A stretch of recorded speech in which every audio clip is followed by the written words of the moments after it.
नमस्कार बच्चों, आप कैसे हो? Please like share and subscribe my channel Ajay's Hindi एरपकोंडा।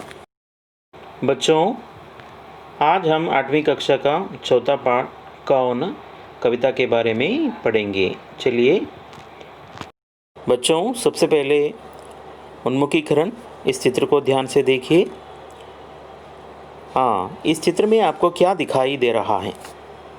एक लड़का, एक लड़की और कुछ चित्र, यानी किसी विषय के बारे में दोनों सोच रहे हैं। दूसरा प्रश्न, वे क्या कर रहे हैं? यहाँ पर एक लड़का है और लड़की है, वे दोनों क्या कर रहे हैं? हाँ, कुछ सोच रहे हैं, उनके दिमाग में बहुत सारे आलोचनाएं हैं। तीसरा प्रश्न, वे क्या सोच रहे होंगे? వాళ్ళు ఏం ఆలోచిస్తున్నారు కావచ్చు?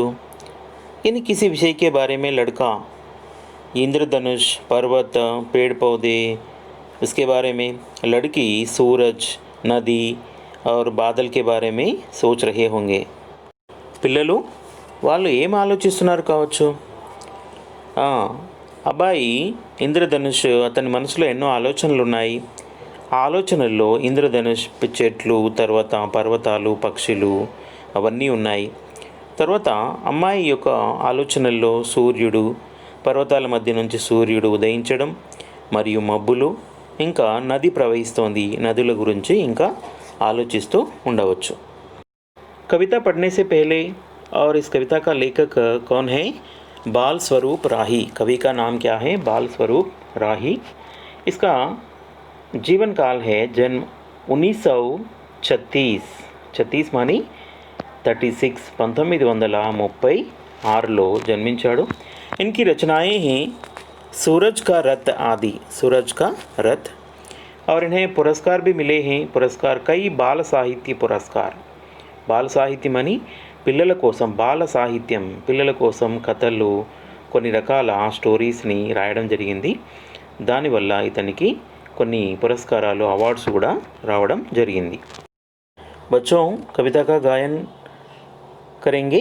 चलिए।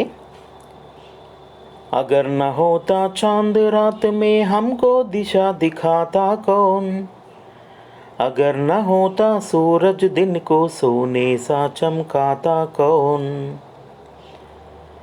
अगर न होती निर्मल नदियाँ जग की प्यास बुझाता कौन, अगर न होते पर्वत मीठे झरने भला बहाता कौन, अगर न होते पर्वत मीठे झरने भला बहाता कौन,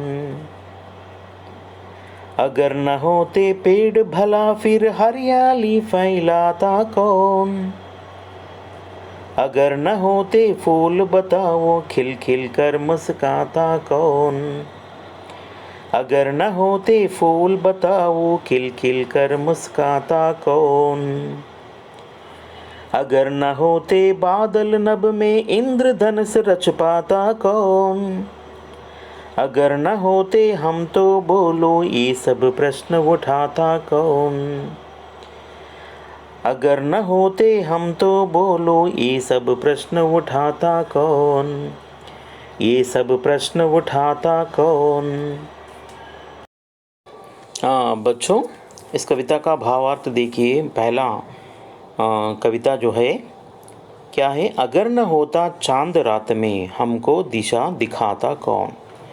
अगर, इफ़, ఒకవేళ, అగర్ నా హోతా లేనట్లయితే, చాంద్ రాత్ మే ఒకవేళ చంద్రుడు గనుక రాత్రిపూట లేకుంటే, హమ్కో దిశా దిఖాతా కౌన్ మనకు మార్గం, దారి ఎవరు చూపెడతారు చీకట్లో।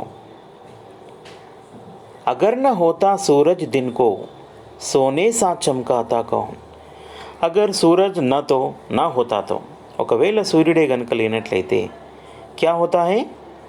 सोने सा चमकाता कौन, दिन को పగటి పూట, దిన్ అంటే రోజు, పగలు, పగటి పూట సూర్యుడు లేనట్లయితే ఆ పగలును ప్రకాశవంతంగా ఎవరు చేయగలుగుతారు।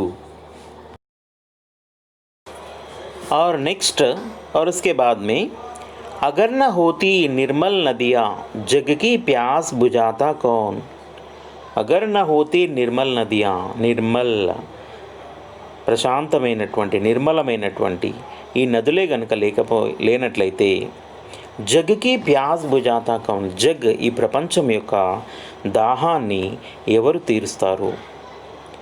అగర్ న హోతే పర్వత్ మీఠే జర్నే బలా బహాతా కౌన్, ఒకవేళ ఈ పర్వతాలే గనుక లేనట్లయితే మీఠే జర్నే తీయని జలపాతం, వ్యాలీస్ తీయని జరణ అంటే ఏంది? వాటర్ఫాల్. ఈ తీయని జలపాతాల్ని మనకు ఎవరు ప్రవహింపచేస్తారు?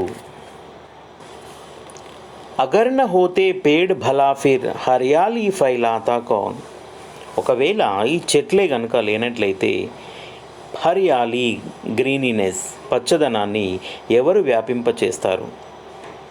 అగర్ న హోతే ఫూల్ బతావో ఖిల్ ఖిల్ కర్ ముస్కాతా కౌన్, अगर इस दुनिया में फूल नहीं है तो बताइए खिल खिल कर मुस्काता कौन, यानी मुस्काने वाला मुस्कुराने वाला कौन है और कौन है? खिलना వికసించుట, వికసిస్తూ నవ్వుతూ ఉండేవారు ఎవరుంటారు?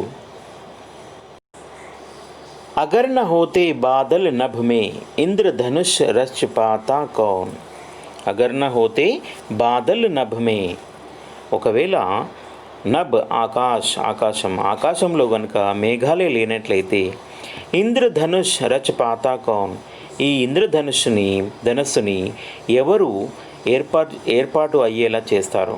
ఇంద్రధనుస్సు ఏ విధంగా ఆవిష్కరింపబడుతుంది ఆకాశంలో? అగర్ న హోతే హమ్తో బోలో ఏ సబ్ ప్రశ్న ఉఠాతా కౌన్, ఒకవేళ మనమే లేనట్లయితే ఈ ప్రశ్నలన్నీ ఎవరు లేవనెత్తుతారు? ఈ ప్రశ్నలన్నీ అడిగేవారు ఎవరు? और इसलिए बच्चों हम कभी भी प्रश्न उठाना चाहिए, ప్రశ్న కన్నా चाहिए అంటే ప్రశ్నించాలి. ప్రశ్నించడం వల్ల ఏమవుతుంది? సమాధానం అనేది దొరికడానికి అవకాశం అనేది ఉంటుంది.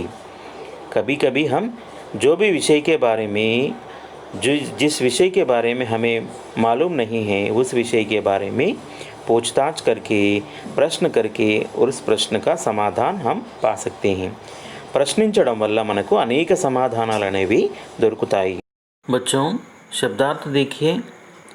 कौन, హూ ఎవరు, అగర్ ఇఫ్ అయితే లేకుంటే, చమ్కానా టు షైన్ మెరియుట, నిర్మల్ సాఫ్ట్ మృదువైన, ప్యాస్ థర్స్ట్ దాహం, బుఝానా బ్లో అవుట్ చల్లారు, పర్వత్ మౌంటైన్ పర్వతం, మీఠే స్వీట్ తీయని, झरना వాటర్ఫాల్ జలపాతం, హరియాలి గ్రీనరీ పచ్చదనం, ఫైలానా స్ప్రెడ్ వ్యాపించుట, ముస్కానా స్మైల్ నవ్వుట, బాదల్ క్లౌడ్ మేఘం, నబ్ స్కై ఆకాశం, ఇంద్రధనుష్ రెయిన్బో ఇంద్రధనుస్సు. बच्चों सारांश देखिए. कौन कविता के कवि श्री बाल स्वरूप राही जी हैं. कवि कहता है कि अगर चांद नहीं होता तो रात में हमें रास्ता कौन दिखाता है, सूरज नहीं होता तो दिन को सोने सा कौन चमकाता है, नदियाँ नहीं हो तो दुनिया की प्यास कौन बुझाता है, पर्वत नहीं हो तो झरने कौन बहाता है, पेड़ नहीं हो तो हरियाली कौन फैलाता है, फूल नहीं हो तो खिलकर कौन मुस्काता है, बादल नहीं होता तो इंद्रधनुष कौन रचाता है, अगर हम नहीं हो तो ये सब प्रश्न कौन उठाता है. बच्चों एक प्रश्न लिखो से संबंधित. पेड़ों से हमें क्या लाभ है? पेड़ों से हमें प्राणवायु मिलती है, पेड़ों से फल फूल आदि मिलते हैं, पेड़ों से पृथ्वी प्रकृति की शोभा बढ़ती है, पेड़ हमारे ही नहीं पशु पक्षी के भी साथी हैं, पेड़ पर्यावरण को संतुलित रखते हैं, पेड़ों की लकड़ी गृह निर्माण में काम आते हैं. बच्चों शब्द भंडार देखिए. जो भिन्न है उन्हें कोष्टक में लिखिए. 3 प्रश्न हैं. पहला प्रश्न, चांद सूरज तारा पेड़, इनमें से एक अलग शब्द है. चांद क्या है? मून चंदमामा, सूरज सन सूर्युడు, तारा स्टार नक्षत्रम, पेड़ ट्री चट्टू। इसमें से कौन सा अलग शब्द है? हाँ, अलग शब्द क्या है? पेड़, सही है। दूसरा प्रश्न, पर्वत, झरना, नदी, तालाब। पर्वत का अर्थ है माउंटेन, पर्वतम। झरना, वाटरफॉल, जलपातम। नदी, रिवर, नदी। तालाब, पॉन्ड, चेरुव। इसमें से चारों में से कौन सा अलग शब्द है? हाँ, सही है। अलग भिन्न शब्द क्या है? पर्वत। तीसरा प्रश्न, बादल, पशु, नभ, इंद्रधनुष। इनमें से कौन सा अलग भिन्न शब्द है? हाँ, सही है, पशु सही विकल्प है। बच्चों, इस पाठ में हमें विशेषण क्या है, इसमें हमें पाठ में बताया गया है। विशेषण क्या है आखिर? संज्ञा या सर्वनाम की विशेषता बतलाने वाले शब्दों को विशेषण कहते हैं। संज्ञा అంటే నామవాచకం, సర్వనామం. నామవాచకం మరియు లేదా సర్వనామం యొక్క ప్రత్యేకతని, గొప్పతనాన్ని, విశేషతని చెప్పేటువంటి పదాలను మనం విశేషణం అని పిలుస్తాం. ఆ విశేషణ పదాలు ఏంటో ఒకసారి చూడండి. జైసే విశేషణ శబ్ద అచ్చా అంటే మంచి, పురాణా పాతది, లాల్ ఎరుపు, మజ్బూత్ దృఢమైన, వీర్ వీరుడు, సుందర్ అందమైన, ఫటీ అంటే చినిగిపోయిన, కోమల్ మృదువైన, ఏక్ ఒకటి, పాంచ్వా ఐదవ, కమ్ తక్కువ, బహుత్ ఎక్కువ, హమారా మనది. ఇవన్నీ కూడా విశేషణ పదాలు.